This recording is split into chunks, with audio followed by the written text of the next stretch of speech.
Top English Podcast by Speak English with Grace. Hello, everyone. Let me tell you something I have never said on this podcast before. This morning, I cried. Not a big, dramatic cry. Not a sad cry, exactly. It was a tired cry. An overwhelmed cry. I woke up late. My alarm was set for 7 a.m., but the phone was on silent. I woke up at 8:15.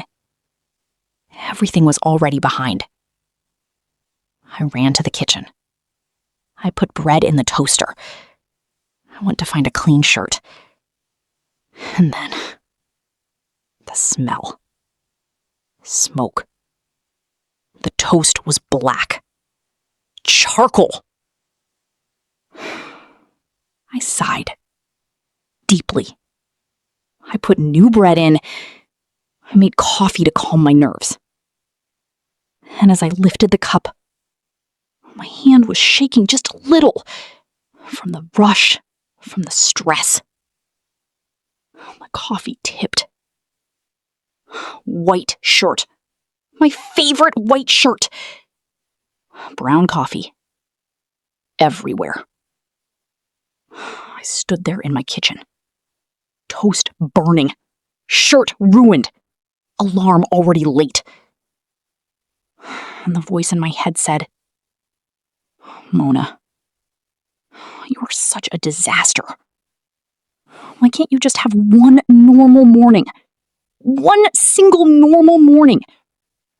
Everyone else can do this. Why are you like this?" I was being so mean to myself, and I didn't even notice. It was automatic, like breathing. Mona, I know that feeling. Last month, I locked my keys inside my car while the engine was still running in the rain. And I stood there, wet, looking through the window at my keys on the seat, and I said out loud, "You are an idiot. A complete idiot." Why do we do that, Stephen? I don't know. Habit? Maybe we think being mean will motivate us? That is exactly what we are talking about today. Welcome to the Hop English Podcast. I am your host, Mona. And I am Stephen. And today, we are talking about how to stop being our own bully. How to become our own best friend.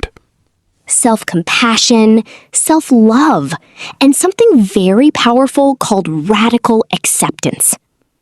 Before we go deeper, Mona, is this going to be difficult English? Some of our listeners are still learning. Listen to me, right now, wherever you are. This is a B1 level episode.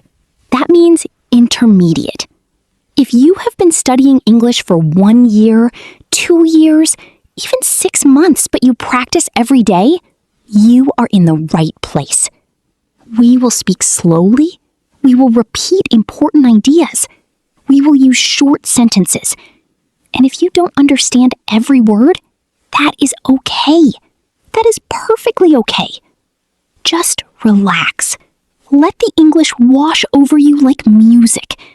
You don't need to understand every note to feel the song. That is a beautiful way to say it. Like music. Yes, and before we continue, I have a gift for you, a free PDF guide for this episode. This guide has the complete transcript of this conversation, key vocabulary with simple definitions, comprehension questions to test yourself, a 7-day self-compassion challenge, and a beautiful worksheet called Letter to Myself. The link is in the description. Download it now. Follow along. Write in it. Make it yours. A free guide? That is generous, Mona. Learning English is hard. Being human is hard. The least I can do is give you tools. Now, Stephen, let me ask you something. Go ahead. What is the cruelest thing you have ever said to yourself? The cruelest thing? I once told myself, "You are unlovable. That is why you are alone." I said that after a breakup. I was 30 years old, and I genuinely believed it for about 6 months. That is so heavy, Stephen. Would you ever say that to a friend? Never. Never in a million years. If my friend said, "I feel unlovable," I would hold their hand and say, "That is not true. You are loved. I love you." So why do we talk to ourselves differently? I don't know, but I want to stop. That is why we are here. That is why this episode exists. A woman named Dr. Kristen Neff has studied self-compassion for over 25 years. She's a researcher at the University of Texas, and she says that self-compassion has 3 parts. 3 legs, like a stool. A 3-legged stool. If one leg is broken, you fall. Exactly. So let me give you the 3 legs. Listen carefully. This is the foundation of everything we will say today. Leg number 1, self-kindness.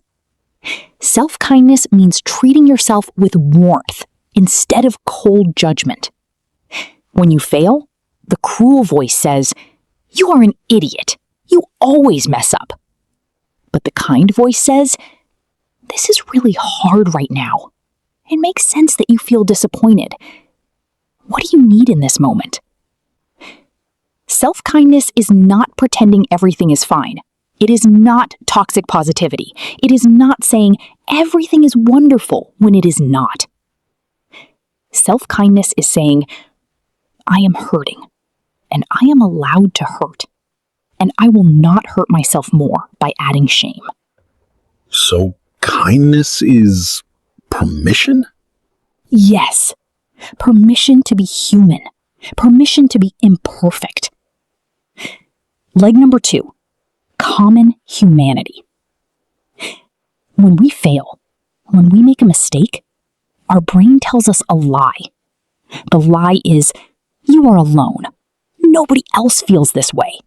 You are broken." But that is a lie. A lie? A complete lie.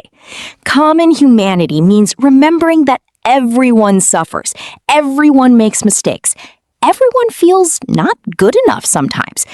Think about the last time you felt embarrassed. Maybe you said the wrong word in a conversation. Maybe you forgot someone's name. Did you think, "I am the only person who does this"? Yes, every time. I think, why am I so weird? But here is the truth. The person you were talking to, they have done the exact same thing. Probably yesterday, probably this morning. So I am not special? You are special, but your mistakes are not special. Your suffering is not unique. And that is actually comforting, isn't it? Yes. Yes, it is. Knowing I am not alone, that helps. That is common humanity. You are not the only one spilling coffee. You are not the only one failing tests. You are not the only one crying in the kitchen. Leg number 3, mindfulness. Pause, slower. This is the most difficult leg, but also the most powerful. Mindfulness means noticing your pain without making it bigger than it is. Most people do one of 2 things. Either they ignore the pain, they push it down, they pretend it isn't there, or they dramatize the pain. They tell a huge story, they make it a disaster. Mindfulness is the middle path. You observe your thought like a cloud in the sky. You say, "I am having the thought that I am a failure." You do not say, "I am a failure." That is a big difference. I am having the thought versus I am. A massive difference. The first is a passing cloud. The second is an identity. I am having the thought that I am not good enough. Yes. How does that feel? Say it again. I am having the thought that I am not good enough. It feels lighter. Like I am watching the thought instead of being trapped inside it. That is mindfulness. That is the third leg. Self-kindness, common humanity, mindfulness. Together, they hold you up. So when I fail a test, I say to myself, this is hard. Kindness. Many people fail tests. Common humanity. I notice I am feeling ashamed. Mindfulness. You just did it perfectly, Stephen. You just practiced self-compassion. Mona, can I ask a question? People always tell me to have high self-esteem. Is that the same thing? Self-esteem versus self-compassion? This is one of the most important questions of the entire episode. Thank you for asking it. No, they are not the same. And actually, self-compassion is better. Better? Really? Really. Let me explain why. Self-esteem is conditional. Write that word down. Conditional. It means depends on something. When you succeed, when you get a promotion, when you look beautiful in a photo, your self-esteem goes up. You feel great. But when you fail, when you lose your job, when you make a mistake, your self-esteem crashes. Like a roller coaster, up and down. Yes. And here is the problem. To have high self-esteem, you usually have to feel better than someone else. The comparison game. The comparison trap. Think about it. I am a good person because I am smarter than him. I am successful because I have more money than her. But what happens when someone is smarter than you? What happens when someone has more money? Your self-esteem collapses. Yes, because self-esteem is built on sand. It is built on being above average. But mathematically, we cannot all be above average. 50% of people are below average. That is just math. Exactly. So self-esteem is fragile. It breaks easily. It requires constant winning. Self-compassion is different. Self-compassion does not care if you are better or worse than anyone else. It doesn't care? It doesn't care. Self-compassion is there for you when you are below average, when you fail, when you are at your lowest. It is a steady foundation, not a roller coaster. Let me give you a story. 2 students, both fail a math test. Okay, I am listening. Student A has high self-esteem. He thinks, I am smart. I usually get A's. But he fails. He feels terrible. His identity is broken. So he does one of 2 things.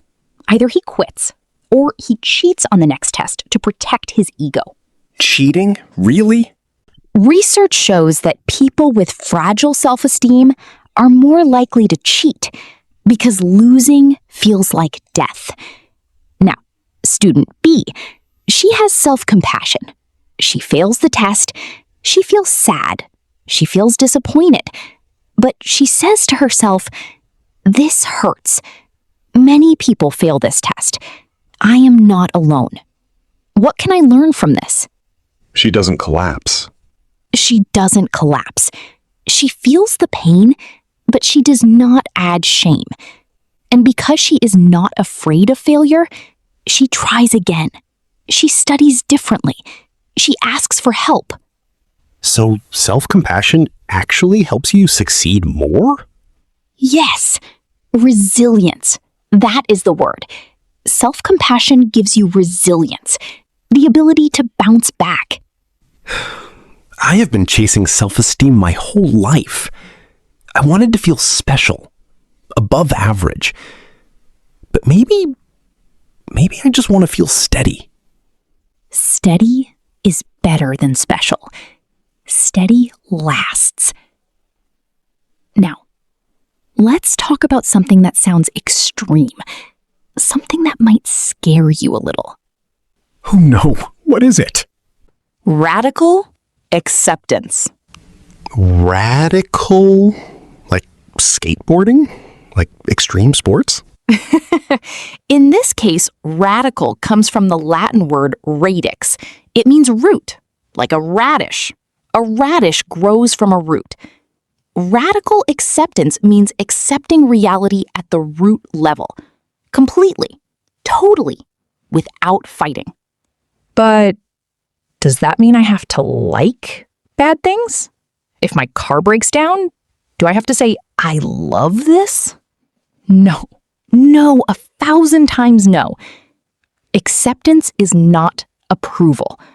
Let me say that again. Put it on a poster. Acceptance is not approval. So what is it? Acceptance is simply saying, this is happening right now. Not this should happen. Not this is fair. Just this is happening. Think about a traffic jam. You are stuck. You have an important meeting. The cars are not moving. You have two choices. Choice one, you fight reality. You scream, this shouldn't be happening. Why me? The universe is against me. Your jaw clenches, your heart races. You suffer. Choice two, you accept reality. You say, I am in a traffic jam. I do not like this, but it is true. Fighting it will not move the cars. But I am still stuck in traffic. Yes, the pain is the same. You are still late. That hurts. But the suffering is different. Pain versus suffering? Pain is the physical or emotional hurt. Suffering is what you add on top. Pain is unavoidable. Life will always bring pain. You will get sick. You will lose people. You will fail. But suffering is optional. Pain plus non-acceptance equals suffering? Yes, that is the formula. Write it down. Pain plus non-acceptance equals suffering. And radical acceptance removes the suffering? It removes the extra layer. It frees up all the energy you were using to fight reality. Energy you can now use to solve the problem, or to take care of yourself, or simply to breathe. Give me a real example. Something I can use tomorrow. Maybe the next right action is asking the teacher for help. Maybe it is studying differently. Maybe it is resting tonight and trying again tomorrow. But you cannot find the next right action while you are screaming at reality. This is actually very practical. I thought radical acceptance would be spiritual or weird, but it is just letting go of the fight. It is exactly that. Letting go of the fight you cannot win. Here's a small practice. For today, for tomorrow. Watch for the phrase, it shouldn't be this way. Whenever you hear that phrase in your head, stop. Take a breath. Say to yourself, but it is this way. Right now. It is this way. And notice what happens in your body. I will try that today. It is this way. That is radical acceptance in 4 words. Mona, I have to ask something uncomfortable. Some people say self-love is selfish. They say it is narcissism. What do you say to that? I am so glad you asked this, because this myth hurts people. It stops people from being kind to themselves. Let me give you 4 differences between healthy self-love and narcissism. Difference number 1, comparison. A narcissist needs to feel better than everyone else. They look down on others to feel tall. Their self-worth depends on winning. Healthy self-love says, I have good qualities, and you have good qualities. We are different. We are both worthy. So, Narcissism is a competition? Self-love is a community? Beautifully said. Difference number 2, motive. Narcissists care more about looking good than being good. They want the praise, the likes, the applause, but they do not want to take responsibility when things go wrong. Healthy self-love cares about integrity, doing the right thing when nobody is watching. Character over reputation. Exactly. Reputation is what people think of you. Character is who you actually are. Difference number 3, validation. Narcissists need external validation. They need other people to tell them they are amazing. If nobody claps, they feel empty. They are like a phone that cannot charge itself. A phone that needs an outlet every minute. Yes, people with healthy self-love have internal validation. They have their own values, their own compass. They know they are worthy even when nobody says it. That sounds free. It is free. You are not a puppet on a string. Difference number 4, black and white thinking. Narcissists see the world in extremes. You are either a winner or a loser, a hero or a zero. There is no middle ground. Healthy self-love accepts the gray areas. It accepts that you can be strong and scared, smart and confused, kind and angry. So, healthy self-love is actually more realistic. It is more human. And here is the beautiful paradox. When you have healthy self-love, you actually become more connected to other people because you see your own struggles and you recognize those same struggles in everyone else. Self-compassion opens the door to compassion for others. Yes, it is the opposite of selfishness. You cannot pour from an empty cup, but you also cannot pour poison into someone else's cup if your own cup is full of poison. I have been told my whole life that self-love is vanity, but maybe it is responsibility. It is responsibility. Taking care of yourself so you can show up for the people you love.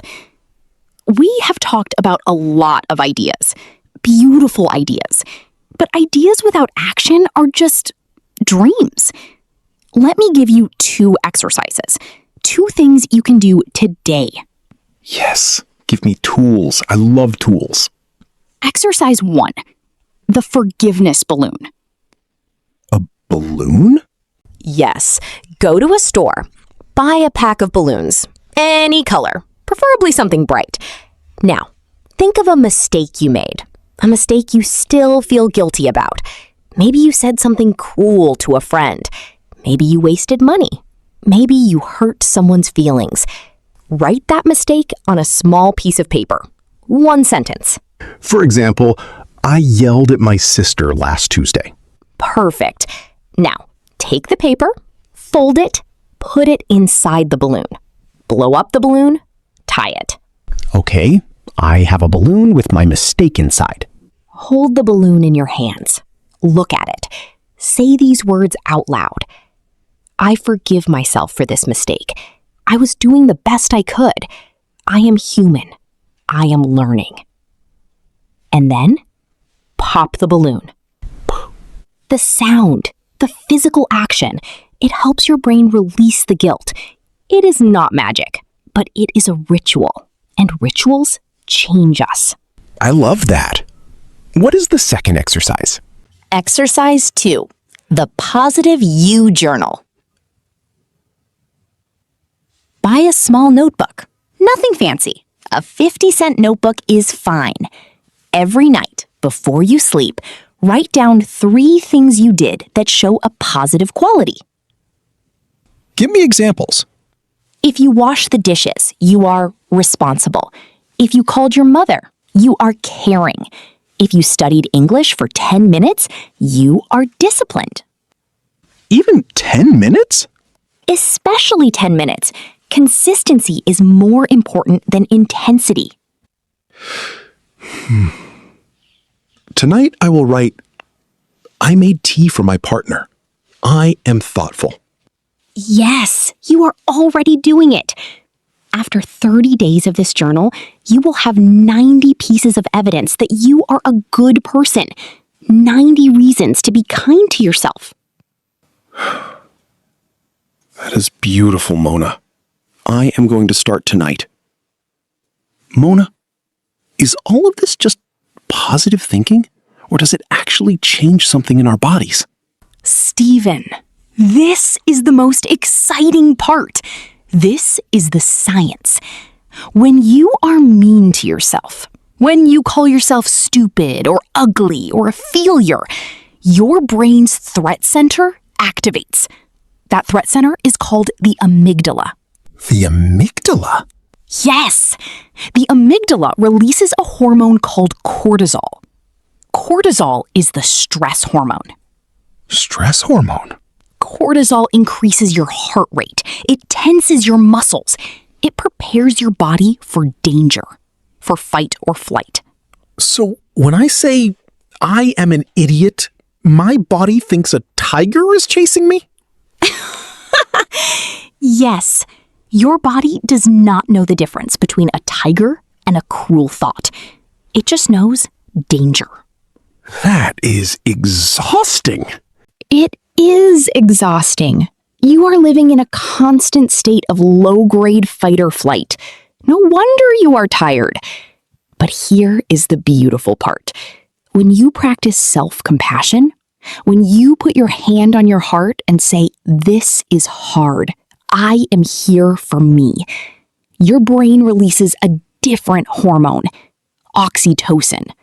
Oxytocin? The love hormone? Yes, the bonding hormone. The same hormone released when a mother holds her baby, when you hug someone you love. So being kind to myself is like giving myself a hug? Exactly. Oxytocin slows your heart rate. It relaxes your muscles. It moves your nervous system from fight or flight into rest and digest. I am literally calming my own body. You are. This is not spiritual. This is biological. This is real. So when I feel anxious, I can put my hand on my heart, take 3 breaths, and say something kind? Yes, and your body will respond. Not immediately, but with practice. Your brain will learn. My brain can learn? Yes, neuroplasticity. Your brain is not frozen. It is like clay. Every kind thought is a finger pressing into the clay. Every cruel thought is another press. Over time, the shape changes. So I can rewire myself. You can rewire yourself. It is never too late. Never. Now, let's take a breath. A deep breath. We have used several important words today. Words that might be new to you. Words that will help you in your English journey and in your life journey. This is a special segment we call the Anchor Words Deep Dive. I like that. Anchor words. Words that hold you steady. Yes, because learning a new word is like dropping an anchor. It gives you stability. You can return to it. So, Stephen, I will give you a word. You give us an example sentence. Our listeners can repeat after you silently. Let's do it. Word 1. Inadequacy. In-ad-i-qua-cy. This is a noun. It means the feeling that you are not good enough. The feeling that you are missing something important. That you are less than others. Example sentence. When I compare myself to fluent English speakers, I sometimes feel a deep sense of inadequacy. Beautiful. Listeners, say that sentence in your head. Feel the word. Word 2. Resilience. Re-sil-e-ness. This is a noun. It means the ability to bounce back after something hard. Like a tree in the wind. It bends but does not break. Practicing self-compassion has given me the resilience to keep trying, even after I fail. Yes, hold that word close. Word 3, mindfulness. Mindfulness. This is a noun. It means being aware of the present moment without judging it. Not stuck in the past, not worried about the future. Just here. Softly. I am practicing mindfulness by noticing the temperature of this tea in my hands right now, in this moment. Quietly. That is a perfect sentence, Stephen. Listeners, try to say that sentence out loud. Word 4, radical. Rad-I-cal. Pause. This is an adjective. It means extreme, thorough, going to the root. In everyday English, it can mean cool or awesome. But today, we use the older meaning, complete. Radical acceptance means accepting reality completely, not just pretending things are fine. Thank you, Stephen. These are your anchor words. Inadequacy, resilience, mindfulness, radical. Write them down. Say them out loud. Make them yours. Mona, can I ask you something personal? Of course, Stephen. Why is this so hard for me? Why is it easy for me to be kind to my friends, but so hard to be kind to myself? Where does this voice come from?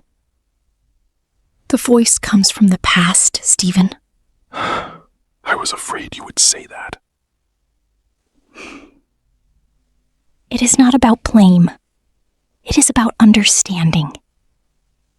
We learn how to treat ourselves from our first caregivers, our parents, our teachers, the adults who raised us. If those adults spoke to you with kindness when you made a mistake, if they said, "It's okay, everyone makes mistakes, let's try again," then you internalized that voice. You learned, mistakes are safe. I am still loved. And if they were critical? If they were critical, if they said, "What is wrong with you?" or "Why can't you be better?" or "You are so clumsy," then you internalized that voice. You learned, mistakes are dangerous. Mistakes mean I am bad. So, the voice in my head is not really my voice. It is my father's voice? My teacher's voice? Sometimes, yes, it is a recording that plays automatically. You did not choose it. But can I change it? Or am I stuck with this recording forever? You can change it. This is the most hopeful part of everything we have said today. Neuroplasticity. Your brain can change. Every time you choose a kind thought instead of a cruel thought, you are building a new pathway, a new road. The old road grows weeds. The new road gets wider. So, it is like a forest path? If I stop walking the cruel path, the grass grows over it. Yes. And if I walk the kind path every day, it becomes a road. Then a highway. How long does it take? It takes time. It is not overnight. But the first step, the first time you choose kindness, that is the hardest. And you have already taken it. I have? You are here. You are listening. You are asking the question. That is the first step. It is never too late to start. It is never too late. You can give yourself what you did not receive as a child. You can be the loving parent to yourself now. We are coming to the end. Let me summarize everything we have said today. A final map. 1. Self-compassion has 3 legs. self-kindness, common humanity, mindfulness. You need all three. 2. Stop chasing self-esteem. It is a roller coaster. Chase self-compassion instead. It is steady ground. 3. Radical acceptance means saying it is this way instead of it shouldn't be this way. Pain is unavoidable. Suffering is optional. 4. Healthy self-love is not narcissism. It is the foundation of caring for others. 5. Use the forgiveness balloon. Use the positive you journal. Small actions repeated daily change your brain. 6. Kindness changes your biology. It releases oxytocin. It calms your nervous system. 7. The voice in your head may come from the past, but you can build a new voice today. Whew, that is a lot, but it is beautiful. Stephen, if our listeners remember only one sentence from this entire episode, what should it be? Treat yourself with the same kindness you would show a dear friend who is struggling. Yes, that is the one. Write it down. Put it on your mirror. Say it every morning. Now, I want to hear from you. In the comments below this video, write one single sentence commitment. One sentence. Your promise to yourself. I will read every single one. I mean it. Here are some examples. I commit to being kinder to myself when I make a mistake. I commit to practicing mindfulness for 5 minutes every morning. I commit to forgiving myself for one old mistake this week. I commit to saying, it is this way, instead of fighting reality. Or I commit to popping a balloon instead of popping at myself. Yes, Stephen, that works too. Please write your commitment in English. Practice your writing. If you are shy, just write, I am learning. That counts. That is beautiful. And if you enjoyed this episode, please give us a thumbs up. Subscribe to the Hop English podcast. Share this with someone who is too hard on themselves. Do not forget the free PDF guide. The link is in the description. The anchor words list, the comprehension questions, the 7-day challenge. It is all there for free because you deserve it. What are we talking about in the next episode, Mona? Our next episode is called Challenging Unhelpful Rules. We all have invisible rules in our heads. Rules like, I must be perfect. I should never ask for help. I have to make everyone happy. These rules are stealing your happiness. And next week, we are going to break them. I cannot wait. That sounds like a revolution. It is a revolution, a quiet one, a kind one. Thank you for listening to the Hop English podcast. Thank you for being here. Thank you for trying to learn. Thank you for trying to grow. And thank you for being human. Be kind to yourself, not because you are perfect, but because you are human and you deserve it. Bye, everyone. See you in the next one. Bye.